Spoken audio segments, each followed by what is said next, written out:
আপনার জন্মছকে গ্রহ সংক্রান্ত কোনো বড় দোষ যদি না থাকে, এখানে বলা নিয়মগুলি যদি আপনি পালন করেন তাহলে নবগ্রহ সংক্রান্ত ফল ধীরে ধীরে পেতে শুরু করবেন।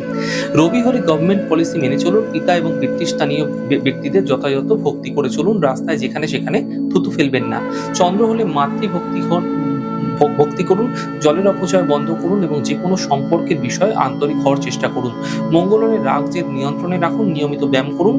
বুধ হলে ইনডোর প্ল্যান্ট লাগান, নিয়মিত যত্ন নিন। কোনো কারণে গাছ শুকিয়ে গেলে ফেলে দেবেন, অশ্লীল বাক্য বর্জন করুন, নিয়মিত ডায়েরি লিখুন। বৃহস্পতি পূজার ঘর বা পূজার জায়গা নিয়মিত পরিষ্কার করুন। গুরু এবং দেবদ্বীজে ভক্তি রাখুন, নিয়মিত ধর্মগ্রন্থ পাঠ করুন। শুক্র হলে ছেঁড়া ফাটা নোংরা কাপড় পরবেন না। মহিলাদের সম্মান করে চলুন, নিয়মিত ভালো পারফিউম ব্যবহার করুন। শনি ছেঁড়া ফাটা জুতো পরবেন না। কর্মঠ হন, আলস্য সর্বদা বর্জনীয়।